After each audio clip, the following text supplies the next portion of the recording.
can I just get some applause? Some applause. Oh, it's so funny. It's so good.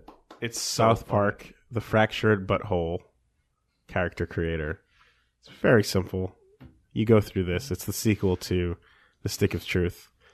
The character creator, as you go through it, takes you through your eyewear, clothes, hands, makeup, facial hair, and so on and so forth, and you design yourself your own South Park character. Yeah, I'm a superhero.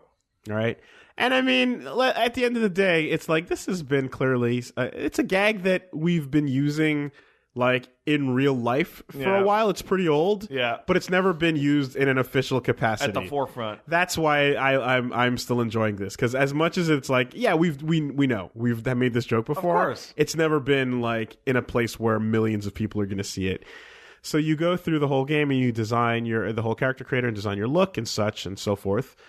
And after you get through all of those cosmetic options, and put on your clothes, your hair. You get to the difficulty setting, and when you hit the difficulty setting, there's an easy slider, and then there's a very difficult slider. And as you go over to very difficult, the color of your skin changes from Caucasian to black, with medium difficulty being a slight olive. A slight olive in between. Yeah, perhaps a Mediterranean sort of shade. Does this actually change anything? Cartman says, no, don't worry. It doesn't change the fighting or the combat, just absolutely everything else about your life.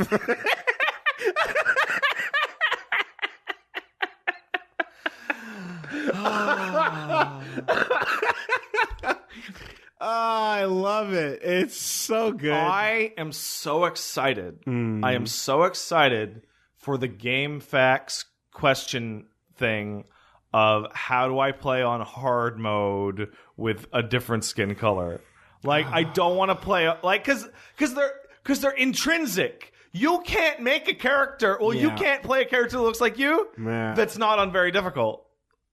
I can't play a character that looks like me that's not uneasy. No, it is baked in there, and that's. I mean, I should get like super easy. I'm see-through. That easy mode doesn't have a shade for me.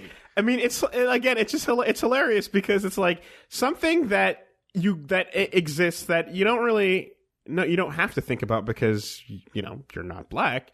Is the part where the average video game that you pop in doesn't have a character that you can really self-insert to or relate, or you know what I mean? Mm-hmm. And that's why I was so upset when Grand Theft Auto San Andreas came out. Oh man, what an effect that had. That was fun. That was such an interesting social experiment.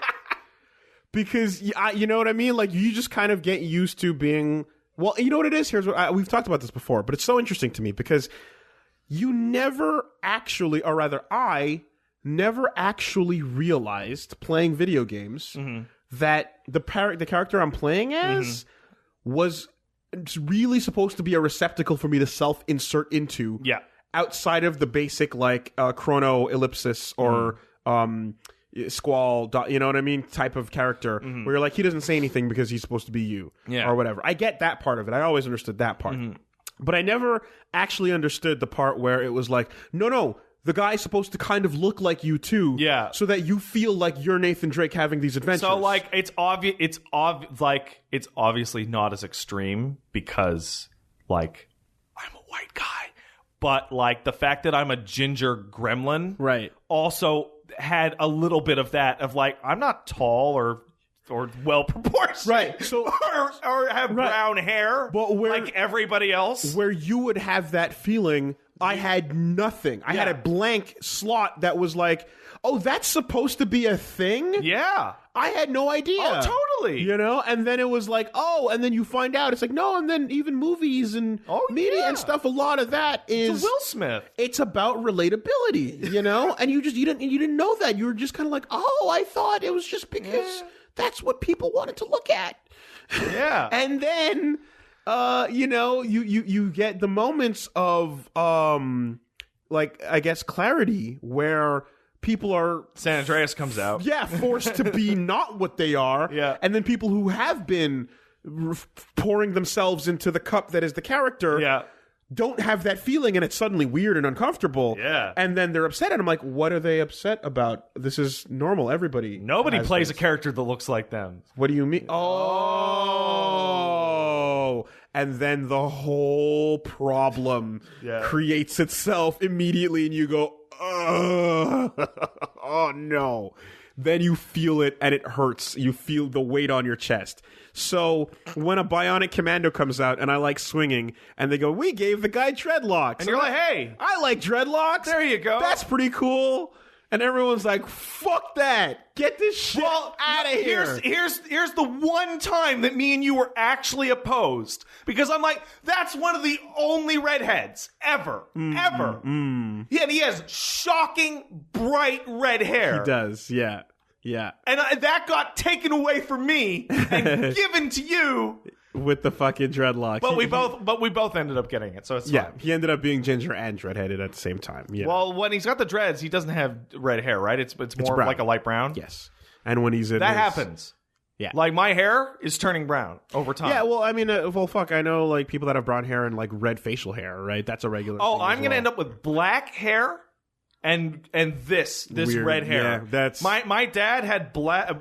My dad before he all went gray because now he's an old man. He had black, brown, red, white, gray, red hair in his mustache. His mustache was a fucking rainbow. Okay. Anyway, it ends up being super interesting because CJ ends up being this thing that like people get super upset about and then go, oh no, wait, I always secretly wanted to be this. And this is the greatest feeling ever. Oh man. I get to feel like a cool guy. Yeah. Hanging out with my cool dudes in the hood. Oh yeah. That's the life I seek. And then that's when it awakened. But I wanted it safely through the lens of my TV screen. Safe. Behind the zoo, you know? Oh, man. Where you can just admire it from a distance, but then turn it off and go back to your normal life. Back to real life. Oh. That was getting a little too real there. You turn the corner, it's like, is that Big Smoke? Oh, no. Because he's a villain. You see? Because he's a villain. Oh, man. Yep. So that was an awakening. This is hilarious. The South Park thing is hilarious now. It's only going to get funnier over time. Oh, for sure. Especially when you go past this and a little bit later into the game, you sit down with Principal Mackey. Yeah, right? We have that conversation. And Principal Mackey's like, so are you a boy or a girl? You know, and then you choose. Yeah, you choose your options. Choose your option in like male, female, transgender. And then for each one, it's like, he goes, oh, really? Because in the last game, we totally thought... Yeah, because in the first game, you only got to be a boy. Exactly. Yeah. He's like, oh, geez. And then he calls your parents. Yeah. And he's like, all right, no, totally cool. Just making sure. All right, no. Yes, it was a girl the whole time. Okay. Yeah, good. Just making sure. Yep. And it just retcons the first game entirely because you weren't able to express who you were. Fucking genius, man. Oh, it's hilarious. I love that. I love that so much. South Park's been on the air for how many years? Oh, God. Like, since we were kids. Forever, yeah. And it's still funny. Yeah. Well, again, it goes through that circle, right? That cycle of stupid dick and shit jokes. It's hilarious at first. Then you just get tired of it because you're like, I expect more sophistication from my humor.